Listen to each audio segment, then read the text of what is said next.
High, high. আপনি কি এখানে থাকেন? জি। কিন্তু আমি তো আপনাকে আগে কখনো খেয়াল করিনি।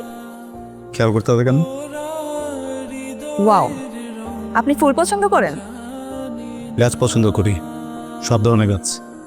আমিও। তাই পছন্দের জিনিসের যত্ন নিতে হয়, জানো তো। গাছে পানি দাও। পানি? হ্যাঁ হ্যাঁ, দিই তো। এক্সকিউজ মি, হ্যাঁ কি? আপনার নাম্বারটা কি পেতে পারি?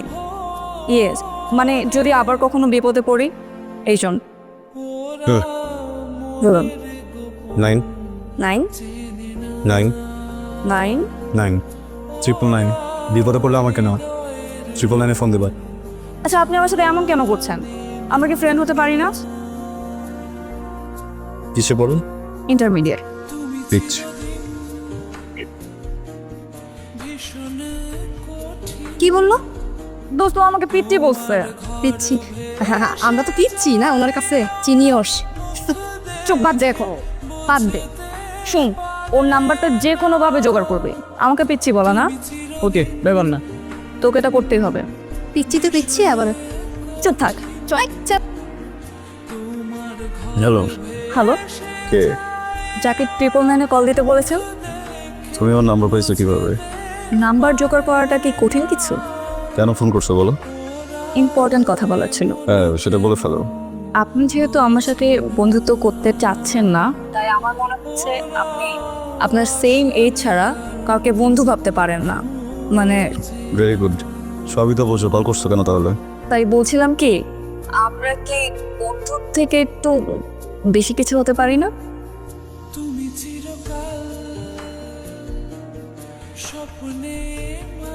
বেশি খেলে হজমে সমস্যা হয় না? হজন? হ্যাঁ হয়তো।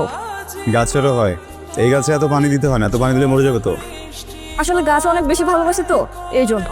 মা যেমন জোর করে ভালোবেসে খাওয়ায়, আমি ওদেরকে জোর করে ভালোবেসে খাওয়াই। এই তুমি কে? আমি রিয়া। তুমি কে? আমি রাই। রাই? বাহ, বেশ সুন্দর মিল তো আমাদের। হ্যাঁ। সো তুমি এত রেডি হয়ে কোথায় যাচ্ছ? ওই কোথাও তো যাচ্ছি না, নানু বাড়ির থেকে এবার বাসায় ফিরবো। আর আমার স্কুল ছুটি হলে আমি নানু বাড়ি হচ্ছি। বাহ, ভালো। কি হয় আপনার? বাসপে না ধান নেই? বাবা আজকে কি? হাতি জি। বাবা, আমার মেয়ে। চলো মা। আপনি বাবা?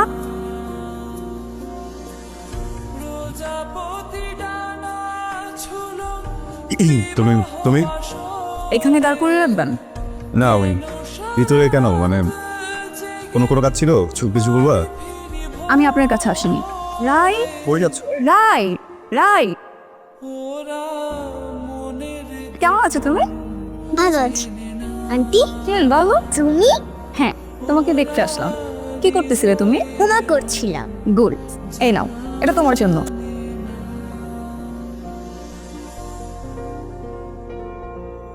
আপনি না বলে আমার বন্ধু হবেন না, ওকে আমার বন্ধু হতে দিবেন না। মামনি, তুমি নাও, এটা তোমার জন্য। তুমি নিবা না? আমি তোমার জন্য এটা এনেছি। তুমি আমার বন্ধু হবে? হ্যাঁ, যদি তুমি এই গিফটটা নাও। ওয়েলকাম। এখন তুমি এটা রাখ। আর শোনো, তুমি যে সারাদিন বাসায় থাকো, তোমাকে একটু বোরিং লাগে না? হ্যাঁ, বোর তো লাগে। আর বেশিরভাগ সময় বাবা অফিসেই থাকে। ঠিক আছে, তাহলে আমরাও ঘুরতে যাব। সত্যি? ভাই কথা শেষ করো তাড়াতাড়ি করে, হোমওয়ার্ক আছে। আসো। আমরা অনেক ঘুরবো। ইয়েস, তুমি কোথায় যেতে পছন্দ করো বলো? খাবো না। মায়ের মেয়ে বলে বাবা ভাই পাই না, একটু খাও। খাবো না বলছি তো। মা মেডিসিন নিতে হবে তো, তুমি অনেকক্ষণ কিছু খাও না, একটু খাও। মারবেছ? আন্টিকেও মেরেছ, আমাকেও মারবো, সবাইকে মারবো।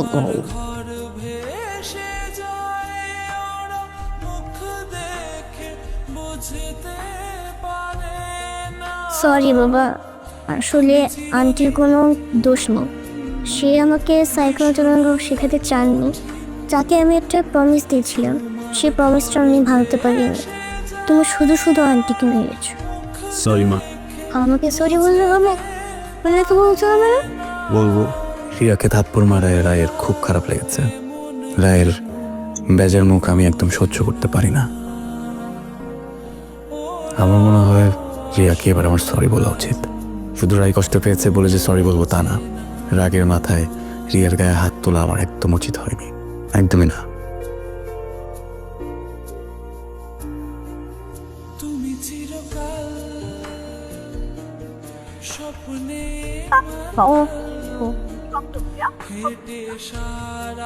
আবার সেদিন তোমার গায়ে হাত দেওয়া ঠিক হয়নি। আসলে রাই ছাড়া আমার আর কেউ নাই। আমার জীবনের সব থেকে সেন্সিটিভ পার্ট বলতে পারো। এর আগেও একটা অ্যাক্সিডেন্টে আমি অনেক বড় কিছু হারিয়ে ফেলছি, তো নতুন করে কোনো কিছু হারানোর শক্তি বা সাহস আমার নাই। আমাকে মাফ করে দাও, আমি কথা দিচ্ছি আর কখনো এরকম হবে না। আমিও কথা দিচ্ছি, রায় আর কখনো ব্যথা পাবে না। থ্যাংক ইউ রিয়া, আমি তোমাকে বুঝি। তুমি খুব ভালো মানুষ, লক্ষ্মী মানুষ। কীভাবে বুঝি জানো? কারণ আমিও তোমার মতো পাগল ছিলাম। বয়সটা হয়তো একরকম ছিল না, কিন্তু পাগলামিগুলা প্রথম দেখাতেই আমার মন হরণ করে নেয় সে, যাকে বলে লাভ এট ফার্স্ট সাইট। ছোট্ট একটি দুর্ঘটনায় হাতের চিকিৎসা নিতে গিয়েছিলাম, কিন্তু পেয়ে গেলাম মনের চিকিৎসক। ভালোবেসে ফেললাম ওকে, এটাকেই ভালোবাসা বলে। কারণ আর কোনোদিন কাউকে এতটা ভালো লাগেনি, মনের মধ্যে কারোর জন্য এমন হাহাকারও লাগেনি। তাকে এত ভালো লাগার কোনো ব্যাখ্যা আমার জানা নেই, কিন্তু আমি এইটুকু বুঝে ফেলেছি, তাকে আমার জীবনে চাই। আপনি খানা করে পেটিস খাচ্ছিস, দেখ না ও কোথায় আছে। আমি তো পানি যেতে পারতেছি না।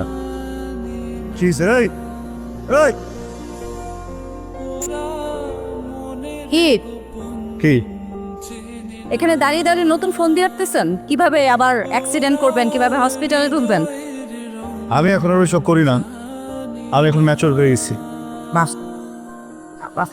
Very good. কিভাবে হলো না? না, এই যে মৃত্যুর মুখ থেকে ফেরত আসলাম না, একটা ট্রাক উড়ে দিয়ে গেল। মৃত্যুর এত কাছাকাছি গিয়ে আমার উপলব্ধি হলো যে ভালোবাসার মানুষটাকে ভালোবাসতে হলো সুস্থ থাকাটা জরুরি। ভালোবাসার মানুষকে ভালোবাসা বলতে বলতে যদি হঠাৎ করে মরে যাই, তাহলে ভালোবাসার মানুষটা তো আরেকটা জায়গায় বিয়ে হয়ে যাবে, তাই না? তাহলে মৃত্যুটা ওয়েস্ট হবে না।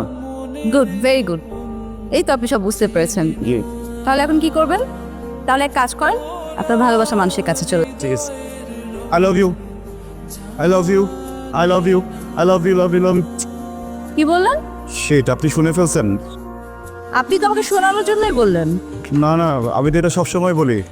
আমি ঘুমাতে যাওয়ার সময় বলি, ঘুম থেকে উঠে বলি, খাওয়ার সময় বলি, গোসল করার সময় বলি। আমি যে সেদিকে অ্যাক্সিডেন্ট করলাম না, হাসপাতালে গিয়ে বসি, কিন্তু যে আমার বন্ধুটা আছে ও আমাকে বলছে আমি আই লাভ ইউ বলে নাকি এটা মনে মনে বাজে, এটা নাকি মুখ থেকে আসে না। আমি তো বুঝিনি, আপনি শুনে ফেলবেন। কীভাবে শুনলেন আজকে? আপনি আমার সাথে ফাজলামো করছেন, তাই না? ফাইজলামও করি না। আচ্ছা যাই হোক, মানে মুখ থেকে তো বের হয়ে গেছে, কী করার বলেন? আই লাভ ইউ তো আই লাভ ইউ, তাই না? একটা কাজ করবেন, আপনি কি আমার হাসপাতালে আসা বন্ধ হওয়ার কারণ হবেন? মানে? আমাকে একটু ভালোবাসা দেবেন। মানে আপনি যদি আমাকে ভালোবাসেন না, তাহলে প্রত্যেক দিন হাসপাতালে আসতে হবে না। খুব খুব কষ্ট হয়, খুব ব্যথা করে, ওষুধ খেতে ভালো লাগে না, চুলকায়, চুল ব্যথা গেলে জলে। প্লিজ, কী ব্যাপার আপনি গোল গোল করতেছেন কেন? ওকে, আপনাকে ভালোবাসবো যদি বুঝি যদি আপনি আমাকে কেন ভালোবাসেন সেটার প্রপার একটা রিজন দেন, প্রপার কারণ দেখান। মানে আমাকে কনভিন্স করতে হবে আপনাকে যে আমাকে কেন আপনি ভালোবাসেন, একটা লজিক্যাল রিজন দেখাতে হবে, তাহলে আমি আপনাকে ভালোবাসবো। আর এটা তো কোনো ব্যাপারই না। আমি ও এইভাবেই বলতে পারবো আপনাকে, এইভাবে। বলেন। আমি আপনাকে ভালোবাসি কারণ ভালোবাসি কারণ কারণ ভালোবাসি কিন্তু হ্যাঁ ভালোবাসি কিন্তু কারণ আছে, অবশ্যই কারণ আছে। কারণটা মনে হয় পেটের ভিতরে আটকে আছে, মুখ আসতেছে না। আই লাভ ইউ, আপনি ডক্টর, আই লাভ ডক্টর।